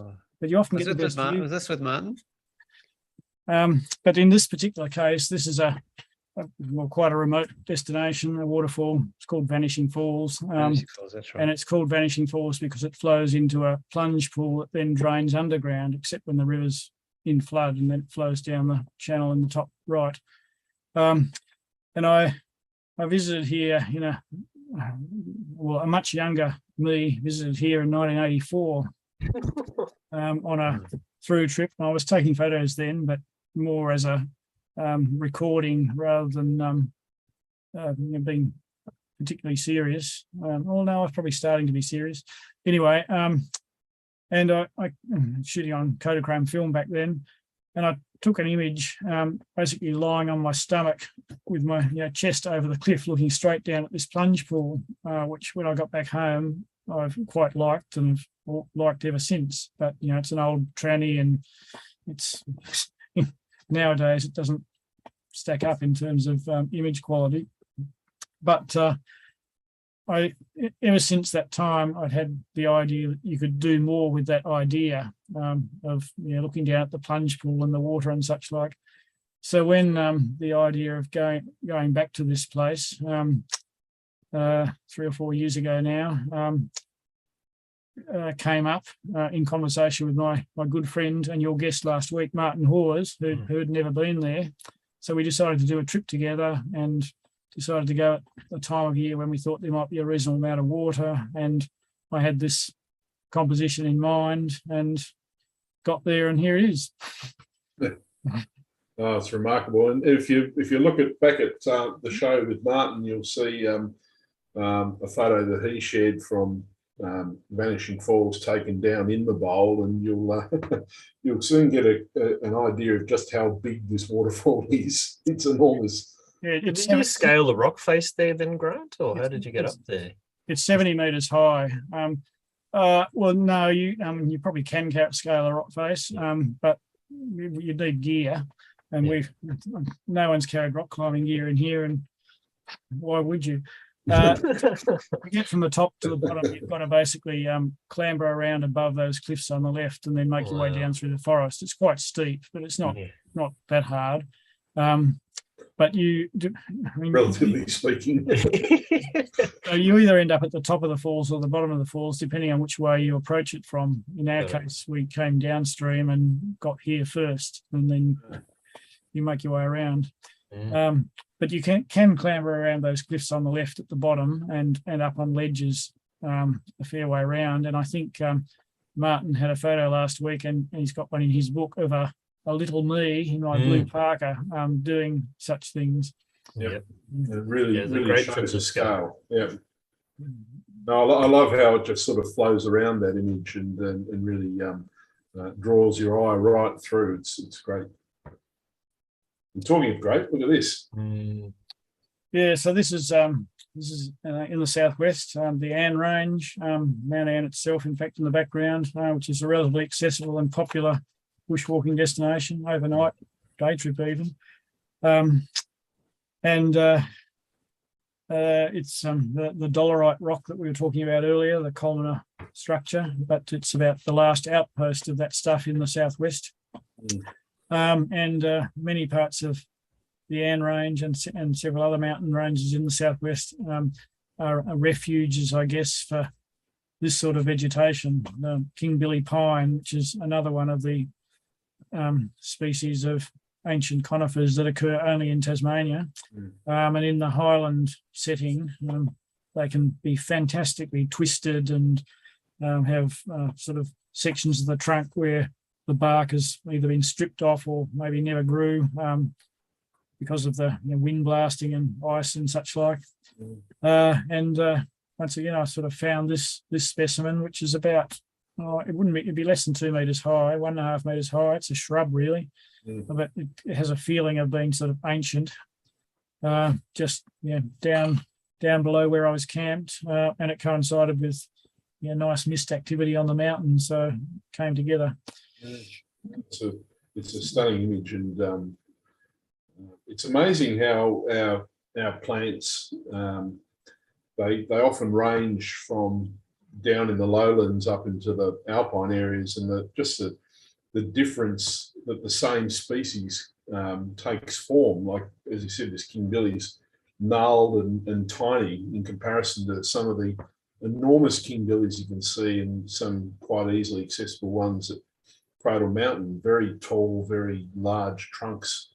And the fagus is very similar, actually, grows as stunted bushes. And myrtles do the same. It's really fascinating. It's almost like a bonsai when it gets into into the alpine areas?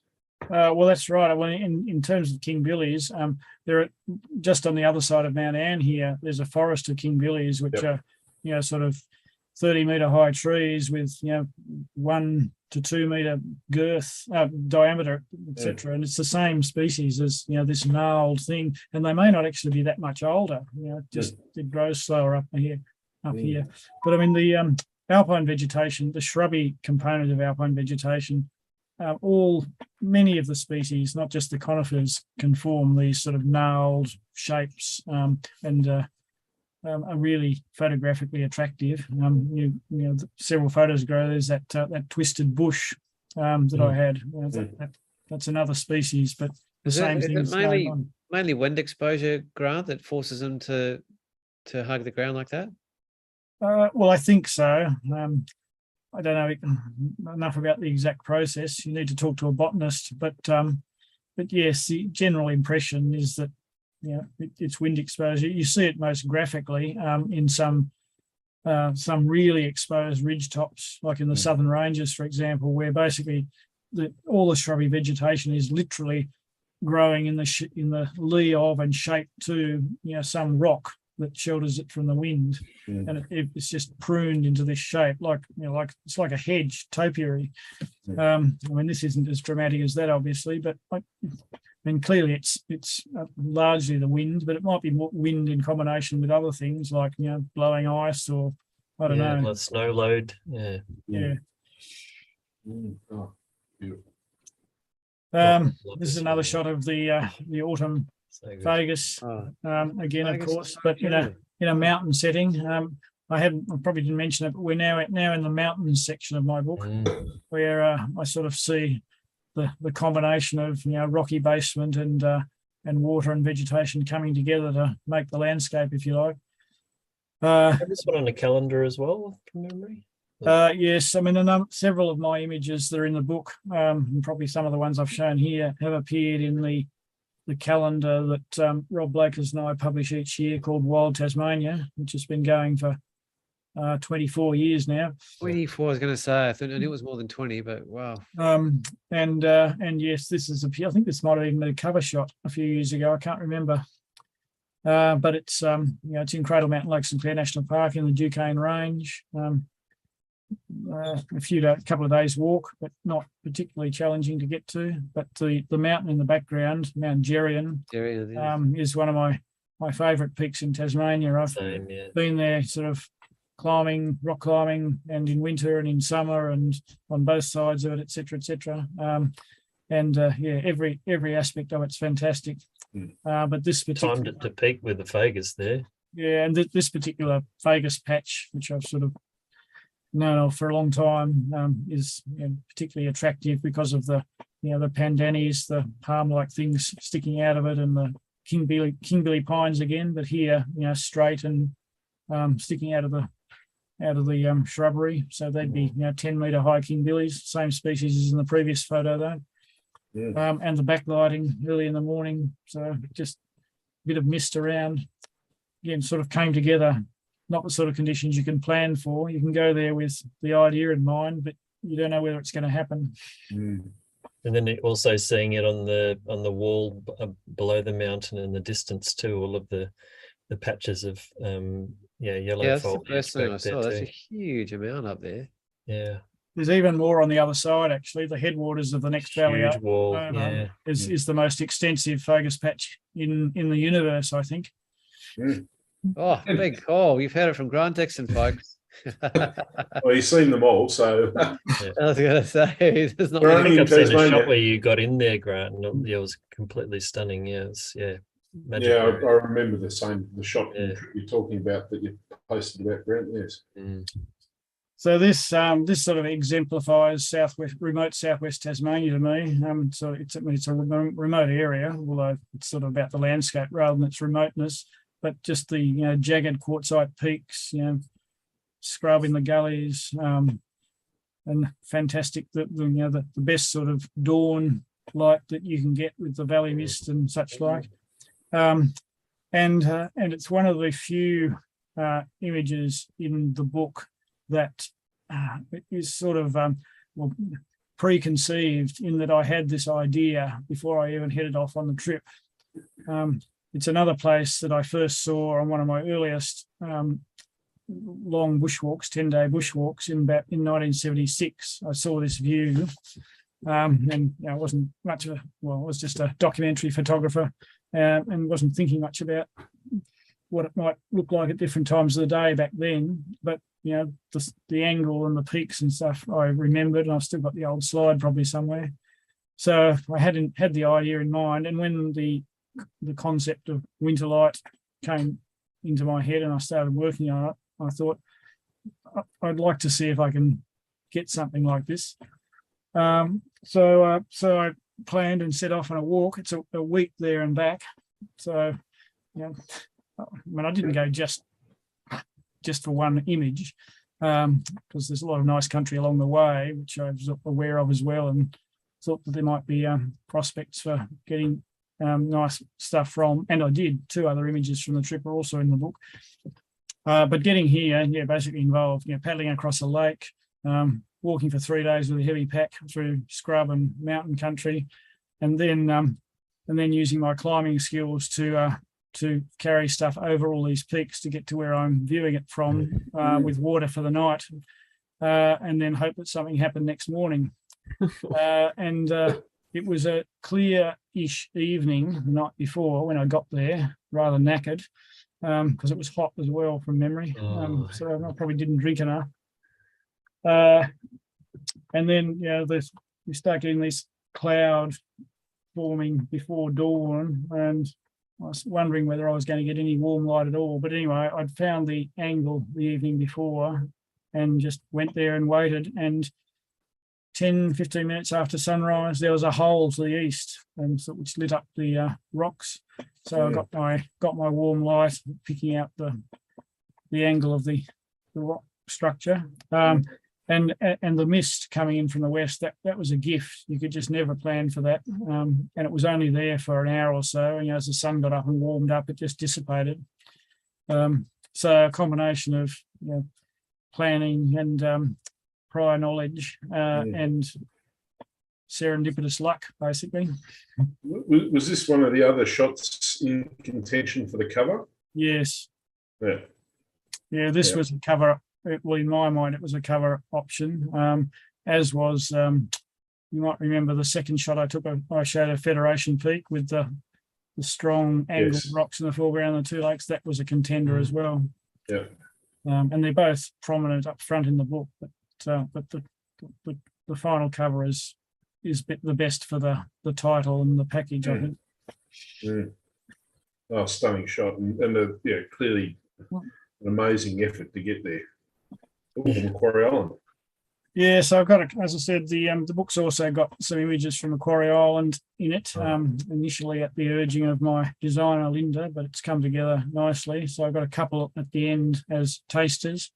I spent 6 weeks down there working for the Parks and Wildlife Service in 2000, and not taking photographs. I was there for other work.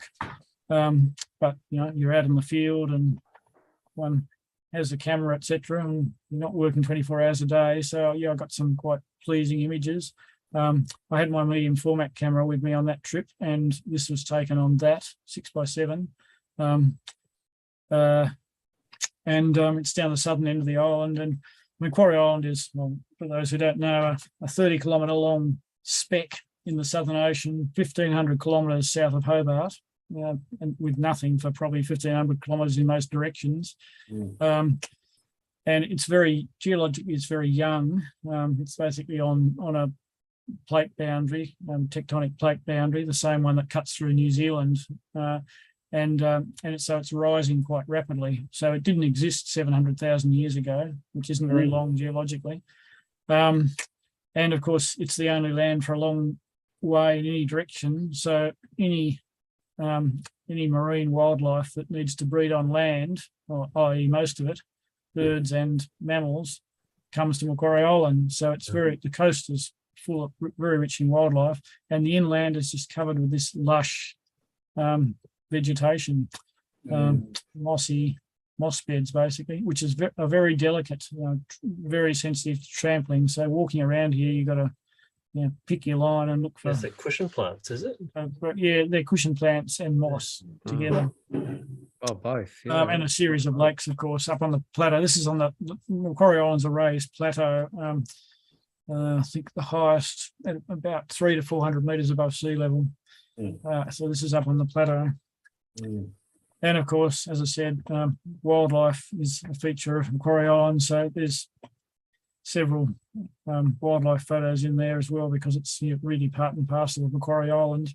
And subantarctic and Antarctic wildlife, as you'll soon find out, Luke, is fantastic to photograph because they're not scared of you. Right. Yeah, they haven't. I mean, that doesn't mean you should haven't got trauma. their personal space or anything, but if you need nose plugs, don't you, Grant? Well, yeah, I actually don't have a particularly strong sense of smell, which might be useful. But, yes, penguin and seal rookeries can be fairly odoriferous. But yes, sitting down next to at a respectful distance, but near penguins or a penguin rookery, and just watching the social interactions and the like, and them watching you is a fantastic experience. What species that one is? These are royal penguins, which only occur on and around Macquarie Island. So I mean, there's several types of crested penguin species, and this is one, and they're great. Punk looking, quite feisty. Yeah, The hair tips. we're talking at the start of the show about going to Svalbard and places that we might go beforehand. From my point of view, Macquarie Island's a place that I really, out of anywhere else on earth, that I really would love to get to, but sadly I think it's not somewhere that I'll ever get the chance to photograph, and if I do, I probably won't be able to do it justice with a lengthy trip, but we're very lucky to have had that experience, Grant, and can't wait to see the rest of them from that shoot as well. Yes, I mean, Macquarie Island visitation to Macquarie Island is regulated. So if you're not going there to work, and I'm very lucky to have had that opportunity.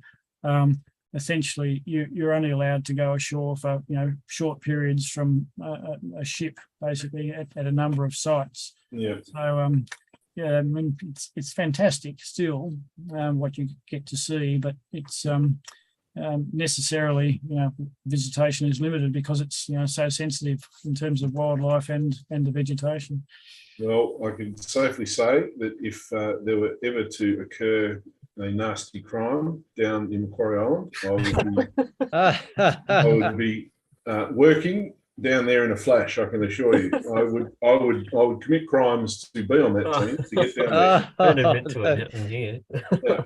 But I don't think there's any other calling for my expertise otherwise. But it's somewhere I'd really, really love to get to. So if anyone's watching, there's a way for me to get there and stay there for a little bit of time, then please get in touch immediately. So anyway, hopefully that's given you a taste of the some of the images in the book. But as I said, I'd like to think that the sum is greater than its parts. How many images altogether, Grant? There are a lot more images. There's 95 images. Wow. And of course, they're organised to arranged in order to perfection. Yeah, of course. So you just said earlier on that you saw you just approved the final proofs today. I got they're not proofs, they're actually the printed pages. Actual printed pages. I got a set of the printed pages from the printer arrived this afternoon, just sort of like a final sign off. Although I'm not sure what you actually do if you don't like them, because the book's actually been printed. Well, it saves you having to send it back, I suppose. Yeah. But anyway, so I sort of yes, I've seen them, and yes, I'm happy, and that means that they can therefore be cut and folded and bound and sent this way. Although it'll still take until sometime in November, I believe, when the physical book is here. But despite that, I would be very grateful if lots and lots of people chose to order it in advance, because those direct orders are what makes this project actually possible really for me, because after it arrives, it'll be in shops and things, and then it's a wholesale product as far as I'm concerned, which means that the shop takes their cut. And it's a pretty publishing high quality photo books, especially with relatively small print runs. I'm printing 800 books is a costly exercise if you want the quality that I'm chasing. So yes, if you like what you've seen, then please consider ordering my book at that address there. And I think Luke and Co have put it on the YouTube promo text as well. Yeah, it should be at the bottom of the show notes there. Yeah. I'm interested actually in the layout of the book, if you decided to do any images over the spine at all, or if they're just all on individual pages. This is actually a bit of a running joke between me and a number of others. Martin most recently, because he's got double page spreads in his book, and there's a Melbourne photographer called Tom Putt who I got to know with my winter book, and he's been steering me along about double page spreads. So basically, personally, he'll steer you along about anything, mate. That's Tom. Yeah, that's right. He's not shy to do that. Anyway, the relatively short answer is no. There are no double page spreads because I don't like them. And Martin does. It's your book, and that's how it is. Right. Yeah. I'll do it my way. Nor are any of the images. There are no full bleeds either. Although I might be inclined to do something like that previously. I just like the idea of an image basically framed within the white space of the page a bit. And hang on, hang on. I'll get back. Maybe a sec. I'll show you it. So yeah, and there you can see what they're like inside. Oh yeah. So there's a number of hero shots, if you like the spread in the middle where it fills the page, but it's not a bleed. And then there's other ones which are smaller and sometimes paired and the like, and that's the style throughout the book. It alternates between those. There are no double page spreads. There are vertical images, portrait format ones as well, which sit on one side. If you've got winter light, it's not dissimilar to that, except that the organisation inside is different, but the way we've treated the images is similar. And the print is identical in terms of printing to winter light, essentially, as well. Or well, based on what I saw today, yes. I mean that was my intention. It's the same paper, which is a beautiful stock called Mori silk, which comes from Japan, I think. And that's more expensive than some papers, but it's it's what makes the book really the paper. You're going to do it well. Yeah, that's right. Yes. So as I said, it did start life as Winter Light 2 in terms of the design. I just thought, I could do another theme and just keep the design. So it's the start of a set, if you like. Well, I never thought there might be more than a second one, but we'll see. And it's drifted a bit away of that. The cover's different, and the internal organisation's a bit different. But when you see it, you'll see the familial relationship. I like that it's the same size anyway. So when it sits on the shelf, you can have them next to each other, and it works that way. The other thing I was going to mention is, I've mentioned a few times throughout the talk, the Wild Tasmania calendar, which Rob Blakers and I have been doing together for 24 years. In the very early times, there were a couple of other photographers' images appeared in it, Dennis Harding and Chris Bell, but we've been doing it for 20 odd anyway. And the 2023 version is available now. Once again, on my website, you can find a link to buying that if you want, or it's in shops in Tasmania. So Grant, you guys have really dedicated for it. Sorry, you can bundle. Guys are very dedicated for it to be Tasmanian-based printing with the calendars for a long time, haven't you? Yes, the calendar is a wholly Tasmanian product, bound and printed and bound in Hobart. Unfortunately, I couldn't do that with the book. We did get local quotes, but you just can't make it work economically, printing locally for a book, sadly.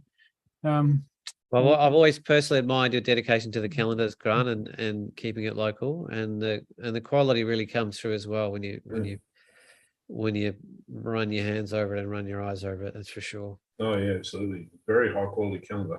Yeah, well, Rob and I like to think that we produce the best quality, wild wilderness calendar, for use a generic name, in Tasmania, and that's been our aim. And to maintain that, of course, means that you have to spend a bit more money to produce it, but you want to be happy with something with your name on it, and that's the point. And yes, I was just mentioning earlier, yes, the Wild Tasmanian calendar is out there, and you can also bundle a calendar with my new wildlife book, if you like. That option's available at that website order page of mine as well. At least for the next few months. Obviously, the calendar won't continue to be available after the end of the year, but the book will be, maybe. Well, unless I sell them all. I suspect the book won't last long, No. Grant, and it's worth letting people know out there. Don't just wait until you see it in the bookshops, because knowing what happened with Winter Light, they're not going to last very long at all, and it's a much better idea getting it directly from Grant from a financial point of view, from his point of view. So if you can order it in advance, then Grant will be very appreciative. The other thing I wanted to ask you, Grant, and I asked the same thing with Martin a couple of weeks ago, are you able to send it overseas if they pay the appropriate exorbitant amount of postage that it costs? Because I know there will be some people, particularly in the United Kingdom, that will be interested in this book. Well, short answer is yes. I mean, I'm happy to post it to the moon if someone's prepared to pay the freight. But in terms of overseas, yes. But I'll if anyone wants to do that, they should contact me directly, and I've set it on my website, because then I can quote on the postage, because postage costs a different amount to different countries, and there are usually different options, like slow versus fast, etc., etc. But I've actually had 2 overseas sales in the last few days since I launched this order page, one from New Zealand and one from the UK. So I can tell you roughly what those are.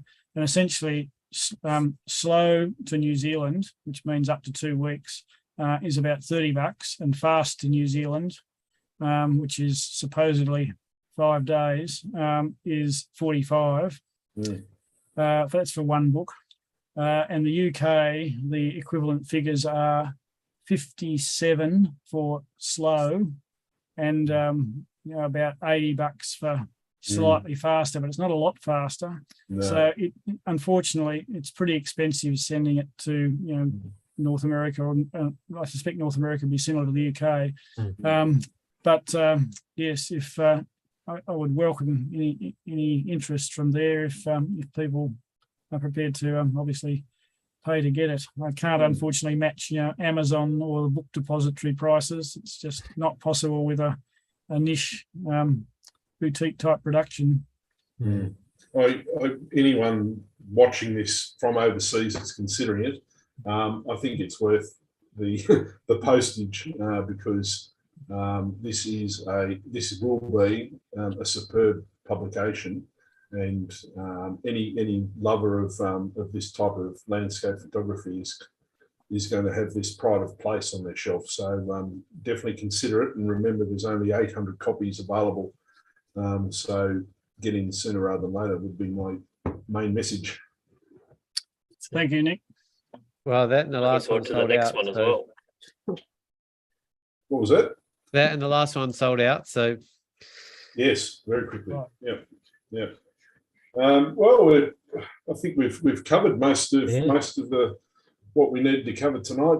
Grant, you're amazing images, and I just cannot wait to get my hands on my 2 copies.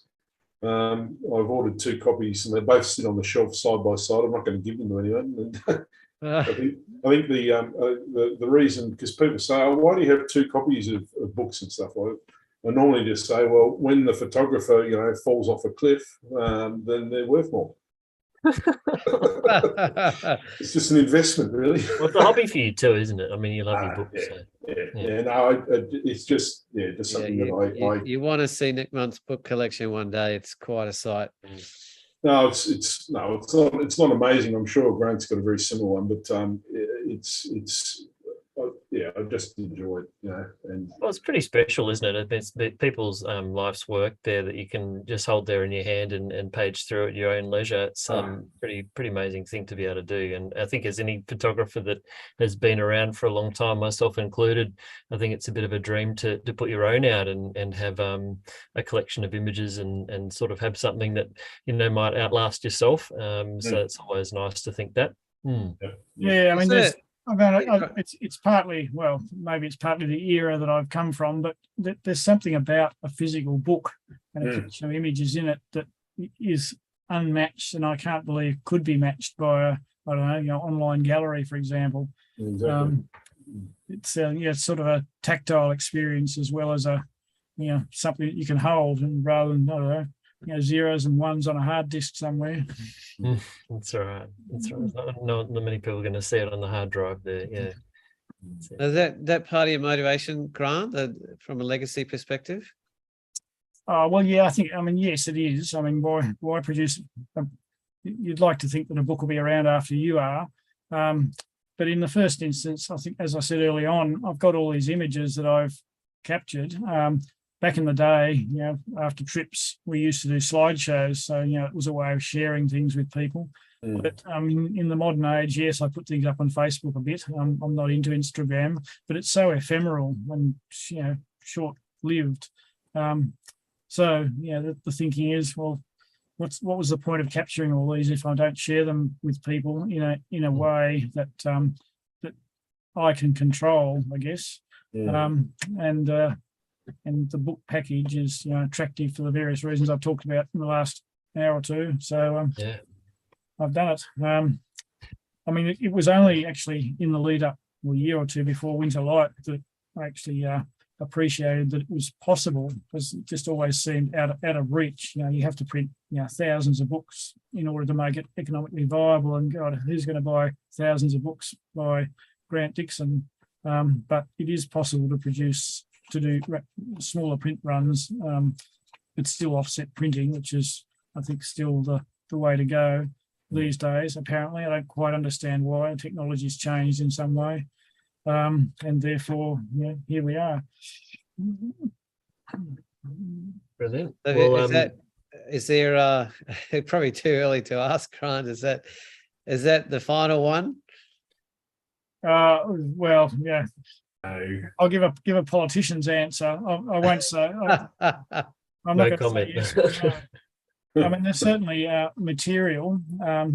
As many of you might know, I've got lots of images captured on many trips to other parts of the world. Well, that was my other question. Is you're one of the most well-traveled people I know. So, and that's a legacy of work that not many people have probably accessed either. Well, I used to make use of that through, photo library sales, but that sort of died up for that model's changed, and I'm no longer part of it. And images weren't reproduced very well, mostly anyway.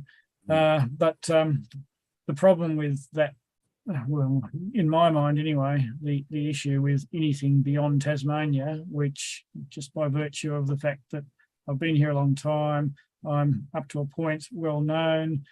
It's small enough to actually distribute things yourself, and then doing a book on a Tasmanian subject that can sell mostly in Tasmania, or people who are attracted to Tasmania but aren't very far away, the mainland basically.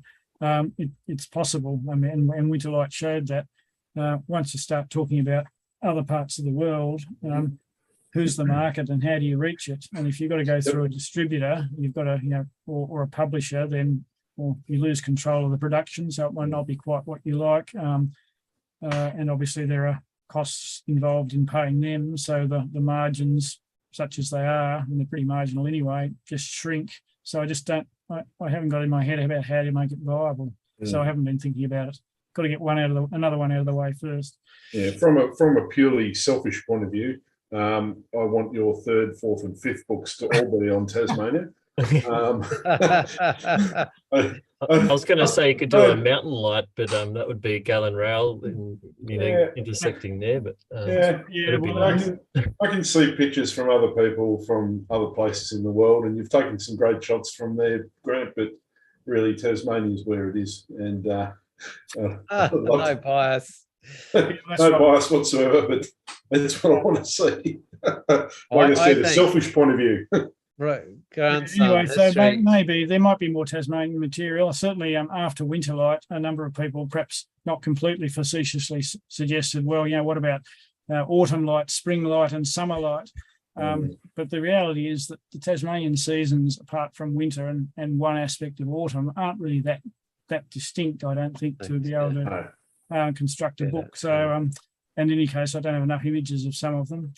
But yes, there's certainly no shortage of material in my catalogue if I wanted to do something else on Tasmania. And I'm still taking photos, touch wood. So I've always loved your game, Himalayan too. adventures, Grant, and the way you've delved into a lot of the peoples around those areas as well. And some of the expeditions you've done to really unique places have been pretty off the charts. I have been privy to quite a number of Grant slideshows over the last 20 years, some of them even with a couple of people in a house, lucky enough. We used to do a few with Glenn in the day too, didn't we, Grant? That was fantastic. It's probably worth mentioning just before we go that if you do want to see more of Grant's work, as well as purchasing the book, his website is arranged as a library, as opposed to a traditional portfolio of 20 or 30 images. And I'll just read you a couple of things. So we've got Tasmania, mountain and highland, 913 images, river and forest, 468, coast and island, 407, autumn and winter, 479, town and country, 25, good choice. And then we go New South Wales, 89, Northern Territory, 269. Then we go to Antarctica and South America.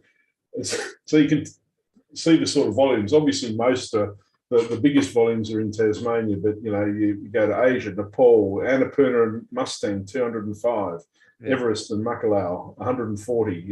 It just goes on and on and on. So if you want to do yourself, if you want to lose yourself in some fantastic images from all over the world, then the website's a place to go. And you can probably do it at the same time as you order a new book. Yeah, it's about time I did some cleaning up of the website. Actually, I just can't keep just adding stuff without perhaps reviewing what was already there. But I haven't really got around that, and it's got a bit out of control. No, it's fine. It's fine. Let's leave it as it is.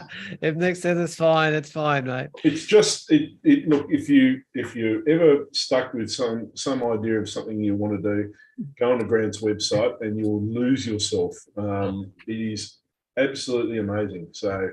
I know the general idea of websites is to keep it clean and keep it with only a few of your best images, but the way that Grant's done this means that you can just lose yourself for hours and hours, and I've done that several times before, so it's definitely worthwhile doing. Yeah, I have too.